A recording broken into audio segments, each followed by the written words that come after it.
Episode 138, folks. How are you? Welcome back to FLA Exposure, sponsored this episode by our friends at BC Kimonos. Been supporting us on the East Coast for a hell of a long time, since 2013. Check them out, bckimonos.ca, located out in the West Coast. But again, they've been supporting everything all over Canada. Gi, no gi apparel. They can do custom stuff for your club. Fantastic people as well. So check them out. Yes, we got a great episode here.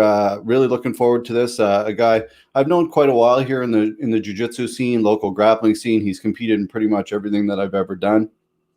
He's a super nice fellow and a hell of a competitor, and always a guy who lays it all on the line, win or lose, and just a great competitor, great teammate up there.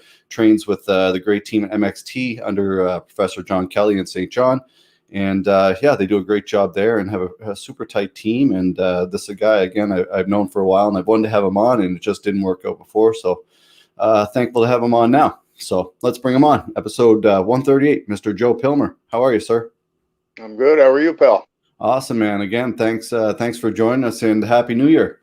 Happy New Year to you, too. Yeah, it's an interesting year, but 2021 didn't really get started any better than 2020 ended. Not too much, no. But better and brighter things are ahead. I think so too, buddy. I think so. And that's exactly it, right? And that's the attitude to have. You've always had a good, positive attitude, realistic attitude too. I love that about you, man. And how, like we do on all this, on every episode that I pretty much do, how'd you get into martial arts and kind of what got you into this game? Well, I did judo as a kid, but I wasn't, okay. I never really went anywhere with it. I stopped at about grade 8. And then I started playing football, and I played a lot of football. And I got injured. I played for a team called the UNBSJ Seawolves, and I really hurt my ankle pretty bad. And so that kind of took me out of football. And I found natural transition to jiu-jitsu. Yeah. Well, I found Edgeguard Luque and John Kelly were teaching out in Kennebecasis Valley at the time through a guy I used to play football with. And and I went out there. That was 2011. I had a kind of a weird shift sort of a job. So I bought a punch card. Edgeguard used to sell punch cards. You get 10 classes and you get your 11th free. Oh, so, no. So it took me a while to get the punch card filled up. But here I am. Still going. It's funny. Everybody's story is so different, right? And how things change. Like I look at myself and you, and there's a lot of other people, that are brown and black belts and people who have been around for a long time. But then you look at it, people like that, like people like John Edgard and other people like Jared and Peter Martell and all these other people who have been around for so long doing this kind of stuff, right? It's so funny. It's wild. Yeah. It's great just to be a part of it. Well, that's true. How's things going? Obviously, down in New Brunswick, you guys are back in orange right now, I think, right? Is that what's up? Yeah, things are tightened up pretty good. So it's what it is. We just got to band together, and we'll get through her, just like everything else. Back to secret training. Yeah, exactly. Yeah, it is what it is, right? But it's how many cases today? Do you know? We had 0 here today. My wife is normally the one that tells me everything that's going on, but I know yesterday we had 30 new cases. So, but luckily, I think 2 or 3 in St. John. So happy. Yeah. Not great, but it's better than some places. Well, that's it exactly, right? So anybody who isn't aware, MXT is a club in St. John, New Brunswick, under Professor John Kelly and Edgard. I guess you would say it would be the original lineage, I guess. So Edgeguard originally brought it here, and then we used to be called Sia Polista. Yes. Yeah. And then everything got switched around, and Max Trombini started his own branch off called MXT, and we've been under Max ever since. Got it. When was that? That was like 2017, maybe, around something. 16, 17, right around. Might even say 15, to be honest, but yeah. Yeah, it was a while ago. What's the influence there from those guys? Obviously, you're still at it.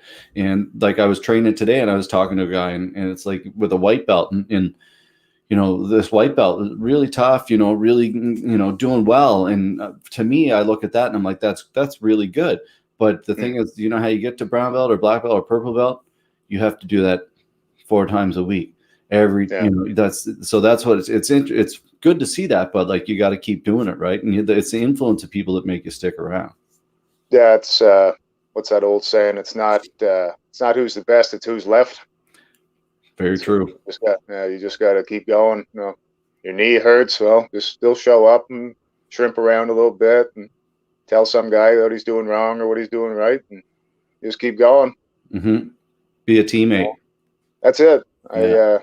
I used to have a struggle with if I was hurt or if I couldn't train, I wouldn't go to the gym just because it was like my own sort of mental block. Mm-hmm. But now I just see it more as you got to help your teammates get better. So yeah, especially you. There's definitely a lot of people in that club who look up to you. You're one of the better competitors, or not better competitors, more active. I would say competitors in the as well as better, but more active competitors for sure on the team. So definitely a lot of people look up to you, whether you're training or whatever.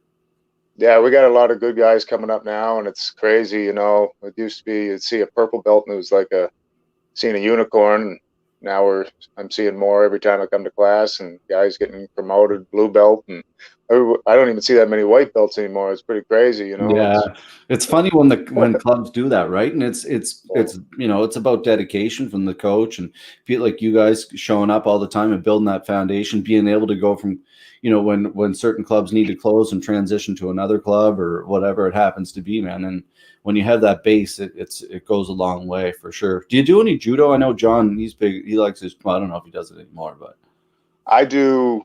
Like, we have a curriculum, Max sends, that has some judo techniques, but I'm not going to lie. I'm better at berimboloing than I am at judo, and I'm really bad at berimboloing. So there you go. Yeah, man, judo is an interesting. I used to do a little bit with Jared. I shouldn't say like. I think this is maybe why I'm turned off the gi so much, and I focus so much on no gi. Is like I got thrown one time by Jared, and literally I didn't land well, and landed on my neck and busted like pretty much 2 vertebrae in my neck. Like were pretty much the discs were pretty bad, so I was off 8 months or so. I missed, and so you just learn after the fuck. Judo sucks. Like it's really like it's a hard thing to do, and it's. I always sit when I'm going against a judo guy. I like to wrestle though. That's what I was going to say. I prefer wrestling. I like being able to grab legs. But listen, man, I got a lot of respect for judo guys. You watch them, and it's amazing. Mm-hmm. But I don't. Whatever that gene is, I don't have it. Yeah, they're vicious. Yeah, like I try and we're doing like Sayanagi drills, and I'm taller than most of the people in the class. It's kind of hard for me to get underneath someone's shoulder and pick them up. So I'd rather just grab their legs and dive. Push them over. Yeah. It's funny. Do you guys do a lot of wrestling up there? I teach no-gi classes. It's only one. It's on Saturdays, but it's a mix of wrestling and other no-gi techniques. But a lot of it's wrestling. Nice. Because it's something some guys like. I think it's something some people neglect because of the nature of some people just like to pull guard. And yeah, fuck, that drives me nuts. Yeah, wrestling's important. Yeah, I agree. Yeah, it is super important. Like pulling guard, like I don't know. I don't understand that. Like if in reality, like I look at that at it this way, and I'm who am I to say? But I don't know better than anybody. But if I look at it in the street, if there's a confrontation, am I going to pull guard? Yeah, there you go. You're like maybe you are. I don't know if you're crazy talented off your back. Maybe you are, right? So anyway, let's get back to competing. You've competed a hell of a lot. For Rogue, for us, for multiple organizations or tournaments. And how's it been for you? Like from the very beginning of when you started kind of competing to now, like, how's it kind of, how have you changed, I guess, in your competitive nature? Just being able to stay calm. It's, I was always so nervous and I remember my first couple of tournaments, I'd sit there with those little 5-hour energies right before going out. Yeah. Pound one of those into me. I'm like, now I'm like, that's some stupid, man. Your heart rate beating through your roof, and Yeah. yeah. So now it's just trying to stay calm and keep the heart rate low. I try to impose my plan more now than just sort of see where it goes. That used to be a big issue of mine, and I'm a notorious slow starter. It takes me a while to get warmed up in a match. So Yeah. those are just things I've worked on, and yeah, that's about it. Yeah. It's amazing just to see the difference. Like you used to have a tournament every quarterly, At and least. then we had them all the time, and well, now we have none. But Yeah. I was happy. Yeah. I got to compete this summer in the Rogue Grand Prix, which was Mm-hmm. fun. Mm-hmm. And yeah, it was just nice to be able to do it again.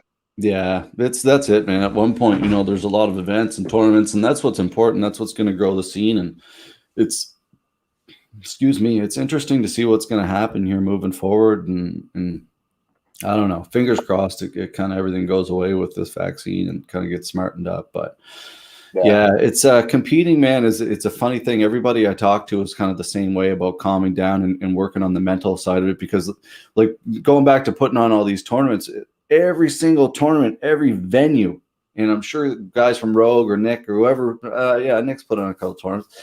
Like anybody who organized the tournament can kind of understand this. The bathrooms are always destroyed. Always destroyed because people are just so nervous. They're freaking out. They're puking, taking energy drinks, like pre-workout, whatever they got to do, man. And it's such a fun environment. Praying they brought a blue gi and not a white one. Yeah, fuck. I don't know, man. That's it. Like some. Yeah, it's interesting. I'm not a. I don't know. Like I looked at, I was talking about it today with someone else about the tapper tag and how ridiculous that format was, man. And like that was the best. Some people liked it. Some people definitely did not like it, but I thought it was pretty funny myself. Listen, man, if no one remembers me for anything, I was in the inaugural tapper tag, so That's right. I had to hang on that. Man, I would love to do another one, a third. I think it would be. Oh, man. It'd be like the only thing I looked at, and I don't know how we got away with it, is no one's, like, knock on wood, no one getting hurt. Like I was really worried about someone like getting like a leg, like stepped on during the transitions kind of thing. But it just, everybody's pretty good, and everybody definitely went for it though. Oh man, yeah, it was. No one knew what was happening. Everyone was just sort of.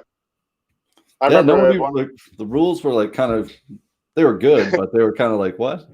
It's never. I remember done. at some point, Joel and I were both on the sidelines, and he was like boxing me out like a basketball player. And I'm like, am I allowed to shove him? Like, what am I allowed to do? Like, are we allowed to? Like, how does this work? Just grab him and pick him up and move him. Toss Yeah, it's a fun rule set, but we've done so many different rule sets now, and I don't know. I would love to. I've always thought about too doing like something called the Royal Roll. So like the Royal Rumble, but so like 30 people, and one person starts, and then every minute a new person comes in. But the only rule, like, you can submit, you can, like, the only thing is you can't, like, so if I have someone's back, you can't jump on their back and like rip on their neck, kind of thing. Jeez. That's the only rule that you can't do. Like, you can, like, that's the thing, So okay. So if you have me in a rear naked choke and someone else runs in, they can put you in a rear naked choke, or they can't. They can't. Oh, okay. The rules would have to be modified. Like, I never really thought about the rules that much, but I always thought it would be pretty fun to do. We'll come up with the name and then we'll work backwards. There you go. Well, the Royal Roll. There you go. Just like that. Or you just call it the Royal Rumble. Steal it. Copyright. Yeah. You don't want to. I don't know if they would really notice. But we'll see. Yeah, we'll see. Anyway, it's interesting. Sorry, we're getting a little off track here, folks. But yeah, it's there you go. Brad calls in. So you work for the city down in St. John, and how's like COVID kind of been for everybody down there? When everything first hit, the first like lockdown, everything got shut down. We were working weird hours just so we were all no one was around each other, so we were like broken up into really weird Like, hours of work. yeah. Uh, and then after that, we went back to work, having wear a mask at all times. And then we went to you could keep like as long as you were with the group you worked with, but you could stay 6 feet apart. You didn't have to wear a mask. But now that we're back into orange, it's masks at all times unless you're in your own. So I drive a plow truck. Obviously, I'm by myself, so I don't have to wear a mask in the plow truck. But Yeah. at the end of the day, we have to sanitize the trucks for the night shift to come in and use them. Yeah. Man, it affects everybody.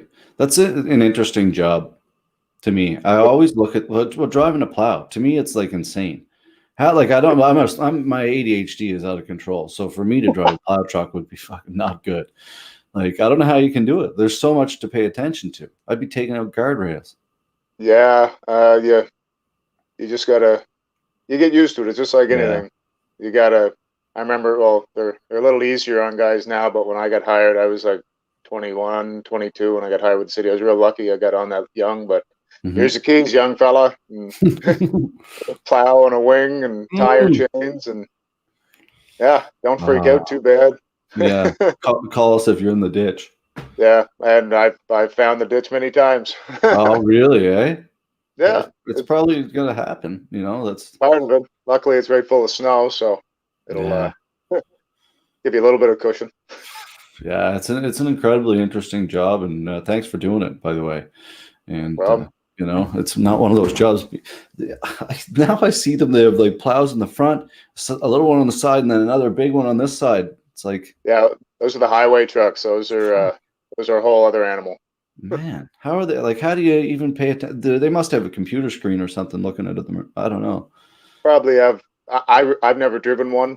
Uh, I drive an older version of a plow truck just because it's what we Mm-hmm. what we use, and all we have is just little indicators that show us where the wing is the plow on the side, and we can see it from our window and pay attention to your mirrors and watch out for everything else.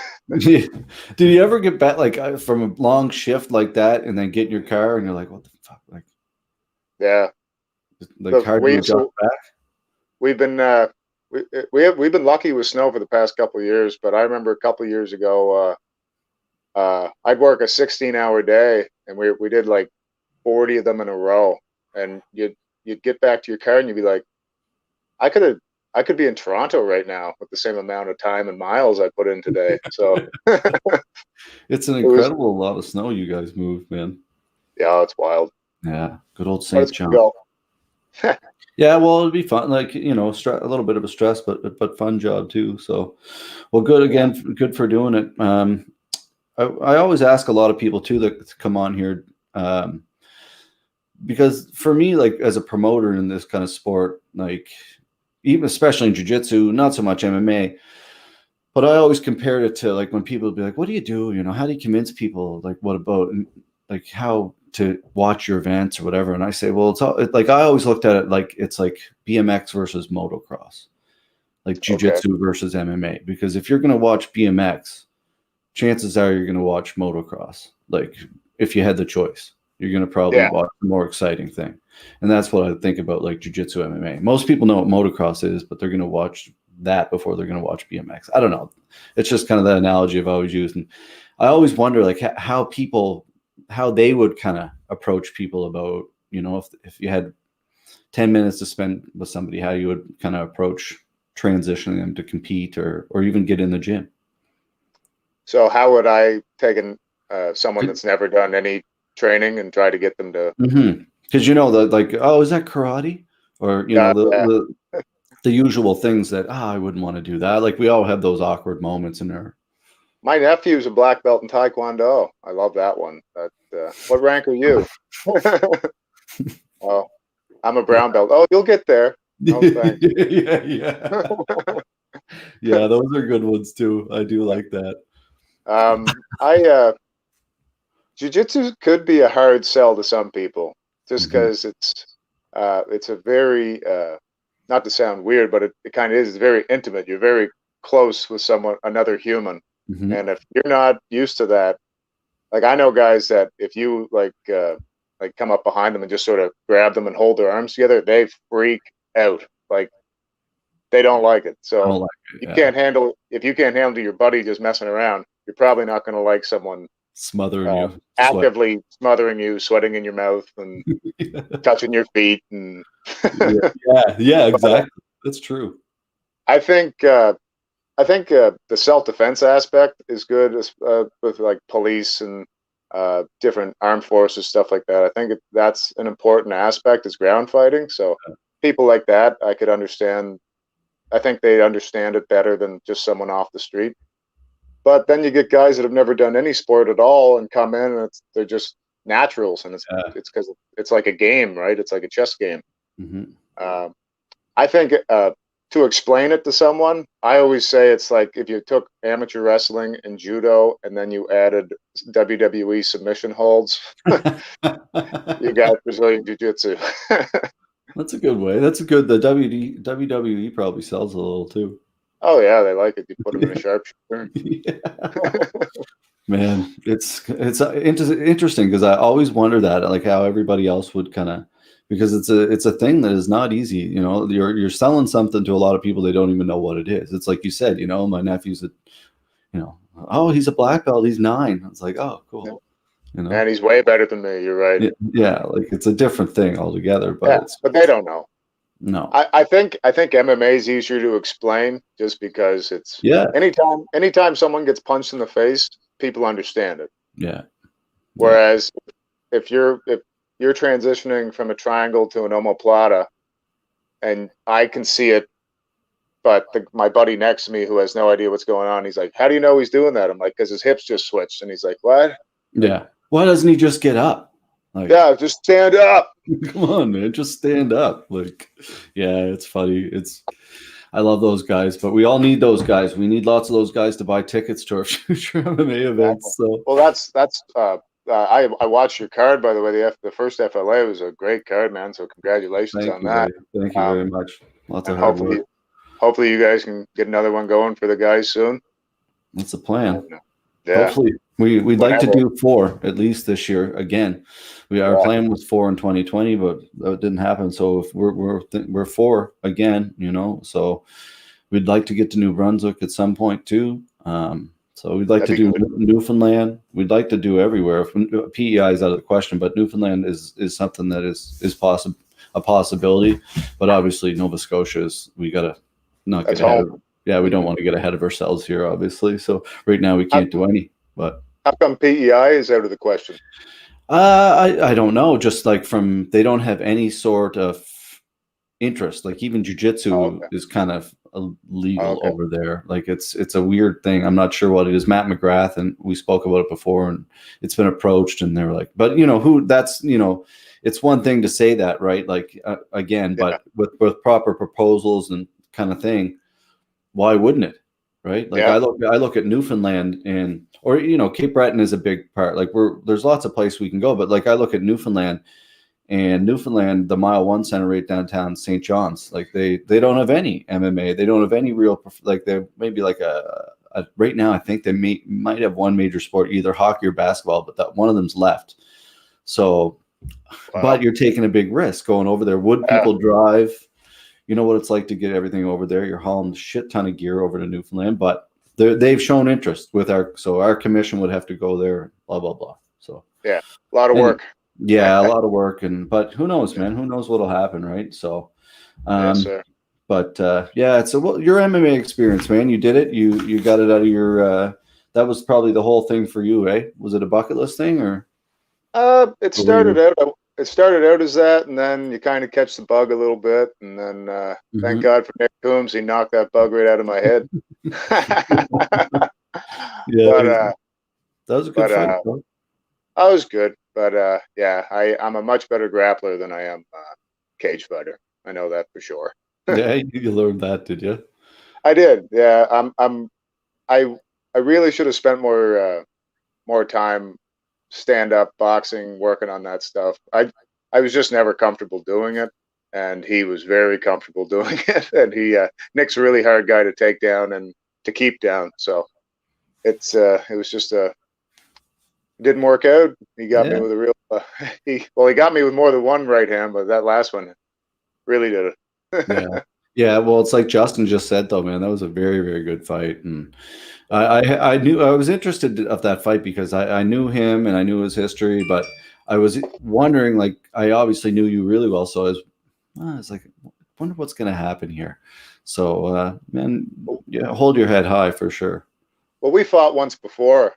Nick was my first fight, and he beat me by unanimous decision, and that's what kind of made the bucket list thing. Made me more like, oh, well, I don't want to. I want to win one at least. So then I had a fight for LJAC Promotions. I was lucky enough to get a second round knockout against a real tough guy named Max Bisk, and that set me up for another shot again with Nick. So, and well, we know what happened, and it was. I'm just happy it was a good show. That's it, man. You always put on a good show. You always have a great attitude, and health is the most important thing, and that's what comes first. So, man, the experience is there, and that again you can pass on with others, into the club, and like that experience is just something you can't take away from people, right? So it's like Josh, who's another guy, right, who's fought, and these kind of experiences that you have in the cage that you can pass on to people, win or lose. That's what a team's about, buddy. Yeah. Hey, when 40 years from now, and my grandkids are sitting around and I'm half crippled and sitting there telling them about what I did when I was 20-some years old, and at least That's that's some what stories matters. to tell.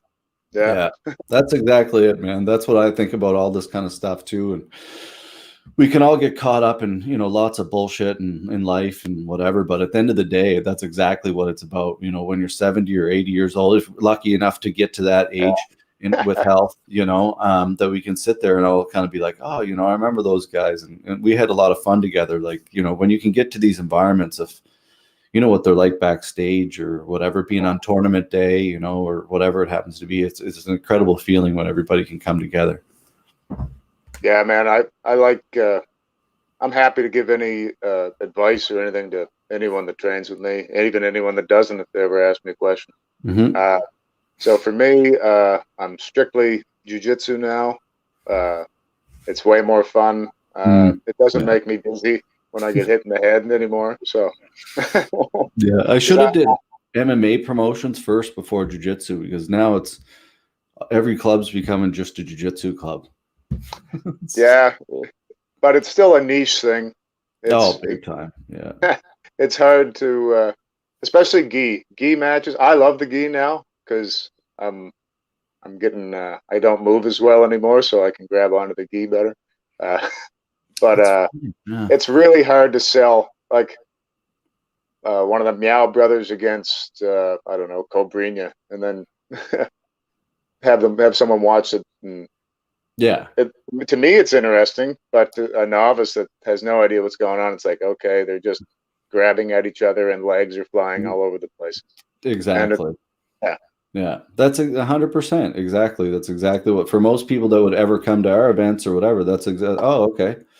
Like they come to support you or whatever, but really to them, they're like, what's he doing? Oh, that's side control, Oh, what the fuck does that mean?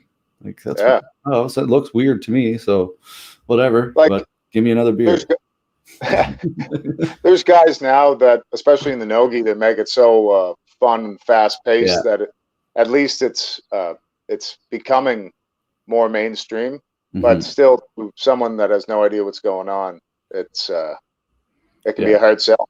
But I love it, so that's all that matters to me. That's 100%. Like, that's, if you can break down jiu-jitsu, and I've kind of like, I never do gi, or like, I don't know, like I put it on today, and like I'm trying to force myself now to start kind of getting back into it a little bit, but I just love no gi so much. I find it so much more free. Like, it's just such a different sport for me, but I'm trying to force myself to get back into it for the love of the fundamental aspect of it and that kind of thing. And so I've been, we'll see what happens, man. But yeah, I was strictly no gi for a long time, and the problem is now is when a lot of tournaments are gi tournaments, and my skill in the gi was declining compared to my no gi was raising, and I didn't like it because I was getting beat by guys that were, I thought, I probably should be able to take. So Mm. I said, hell, even when I was getting ready for the Rogue tournament,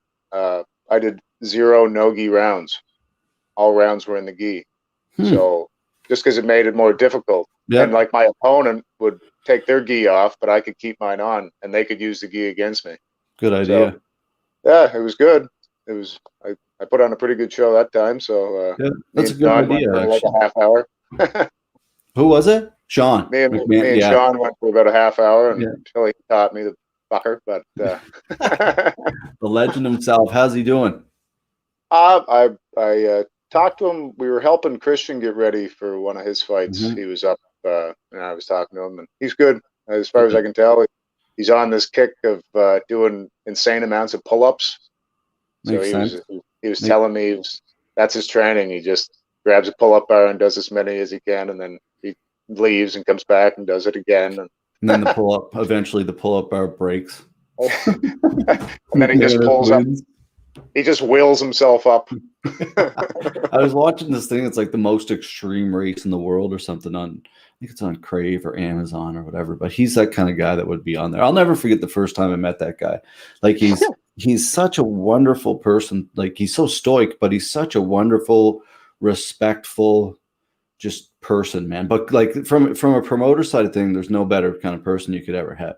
Super respectful, awesome traditional martial arts, but brings it every time. Like exciting, win or lose, he's fucking there, and he'll put on a show. So are you? Like you're the same kind of guy too, man. Yeah, I'm a bit more jovial, I think, though.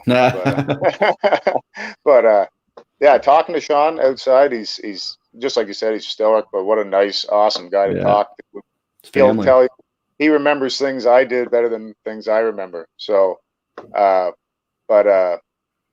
yeah, he's just a great guy, and when you actually face him, it's kind of scary because he's going for it. He's dead.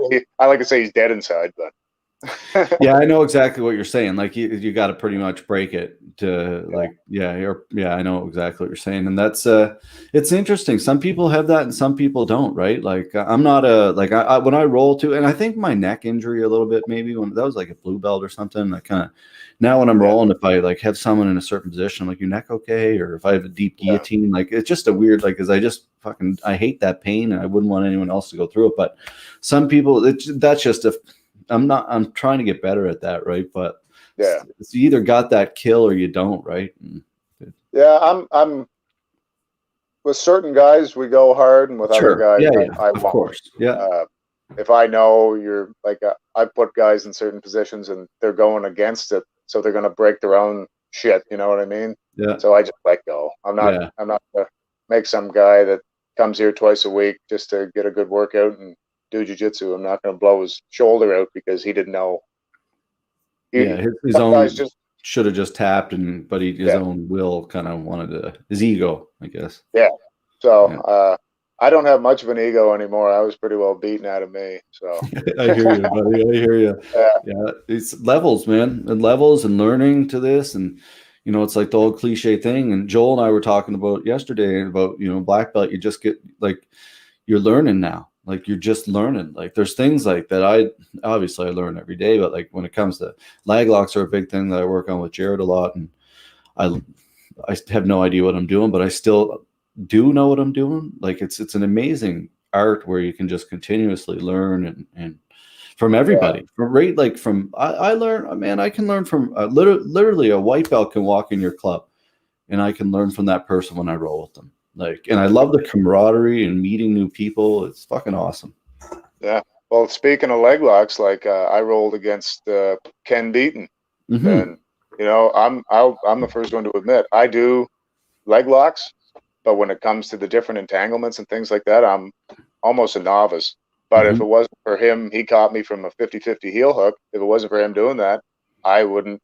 I went over my old buddy John Judo Williams, went to his basement, and we drilled 50-50 escapes. We drilled every escape.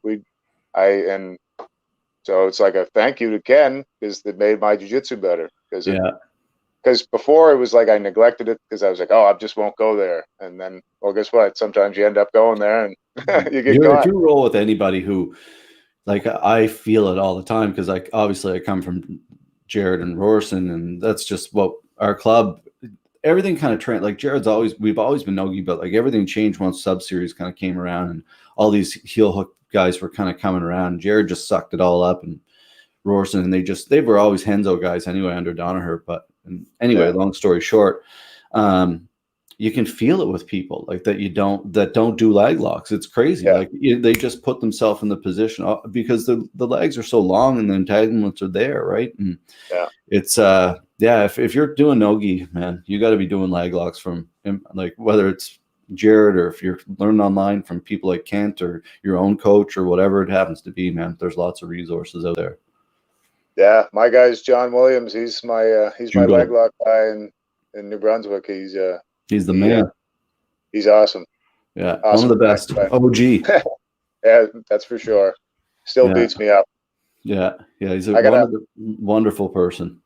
Yeah, he's a real good guy. And he's like an ambassador for the sport, man. Like he really is. He's a great ambassador for jiu-jitsu. He's always been around. He's always laid it on the line again, competed, win or lose. He's great attitude, and he's a great guy. We love you, Judo. Yeah. Hi, bud. Yeah, leg locks is a cheat code when another guy knows them. It's very, very true. Sure. What for you, memories, we got a few minutes here left. I want to ask you just a couple of questions, but memories and like mentors, like people that have we already spoke a little bit about that, but like there's memories obviously that keep you going too, and goals that you wanted out of jiu-jitsu. Anything that you've kind of pops out? The first time going to the club, meeting John, John was fighting MMA then. I think he was fighting at 145. So, John's not a real tall guy and 145 pounds. I'm thinking, I can handle this guy. And guess what? I didn't do shit. And just, John's a real mentor to me. Great guy. My buddy Tom Splain out of Victory. He's a mentor to me too. He helped me a lot when I was doing the MMA, helped me with boxing and things of that nature. But just he has a really strong mentality on how to train and on how you should differentiate your competition training from your normal training to your technical training, and that always stuck out to me. And he's one of my best friends. So yeah, but very cool. Memories. Hey man, I've competed. I competed the first chokes up by the ocean. I competed at the Freedom Roll. I competed at the Finishers Ball. I was at the first tag team thing. I was in some of the first tournaments in New Brunswick. Like I've seen and met a lot of people that I wouldn't have met if it wasn't for jiu-jitsu. I've had some really big wins and some even worse losses. You know what I mean? So. I take the good with the bad. It's my life. I love it more than anything, except for my wife. I love my wife more than you guys do have she's man. I got to tell you, like out of all the memories I have of doing these events and tournaments, and she's always been right there. She's always been. You guys always showed up. I remember always early, prepared, and she would always be like, "Hey, can I help?" And she did help a couple times. She was really nice and just. That's what it's about, man. This community is what it's about, truly. Like we're such a small community in the grand scheme of life, and even in the East Coast, it's even smaller. Yeah, she's my good luck charm. Nice. But I would say the coolest win I ever had or memory was when I went up and we did the Blue Belt Challenge with you guys in 2016. I was.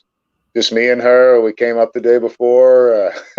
We didn't know the area at all. I was only in Nova Scotia probably 3 times in my life. Nice. We don't travel around much, and we're heading to New Glasgow. We're heading to New Glasgow, babe. Bring the bells and whistles. We're heading to New Glasgow.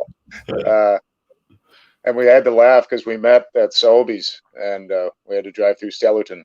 Everything. It's because we both worked at Sobeys years ago. So. Okay. So driving through Stellarton was kind of, that's nice. Okay, cool. You saw the head office and stuff. But that was pretty cool to go down there, and I won that, and by the skin of my teeth. Luckily, Matthew didn't know leg locks then. Now he does, and that sucks for me. But That was the very first one. That's right. yeah, that's probably the biggest one I can think of. Nice. Cool. That's That's very probably my cool. favorite memory.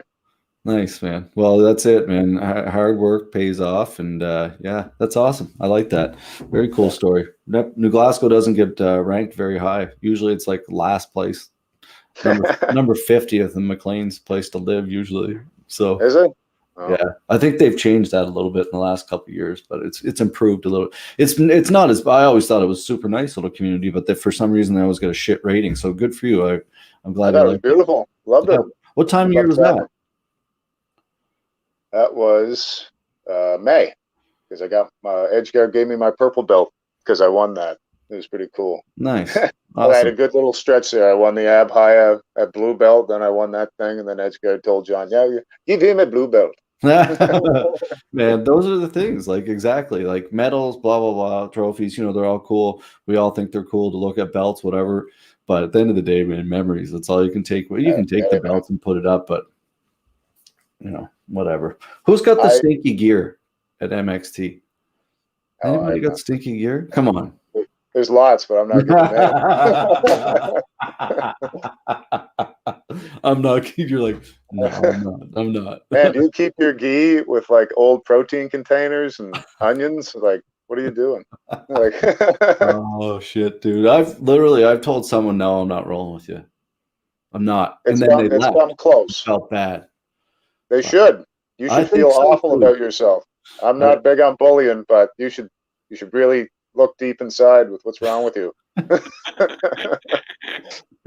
I know. It's like the worst thing. It's the most awkward thing to get paired up with someone who stinks. Like maybe I stink too. I shouldn't be saying anything, but no one's told me. But you go home, you go to your washer, you take out your gi that you just wore, you put it in the washer, you throw some soap in there, and you're all set after that. Yeah, you take it out. Just don't leave it in there to get all mildewy either. Hang it up or dry it. Oh, I feel like I'm talking to a toddler on how to do laundry. We're gonna make a PSA on how to keep your gi clean. Yeah. Oh, do you smell like a staph infection? You do.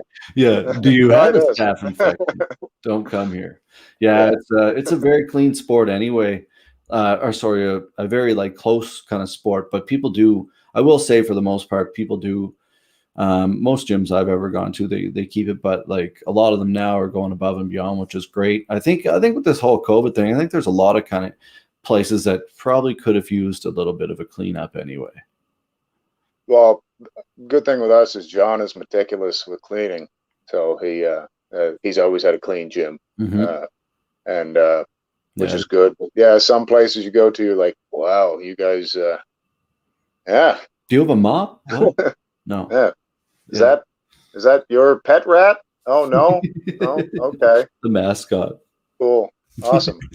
Yeah, it's a fun sport, man. You meet people from all kinds. But since you won't talk about the stinky gear, we'll transition, I guess, to the last question I ask everybody for advice. We can all learn from one another. We're all in this kind of mess of life and grappling or MMA, whatever we happen to be into. So any advice for people that are going through shitty times right now? I know you do a lot of running, and like Michael Conley has started doing what you're doing, or maybe you started doing, I don't know who started first, but doing that kind of stuff and running and challenging one another. You're a big motivator to people, and I see it, and I love that kind of stuff. You've always been that way. And any advice for people?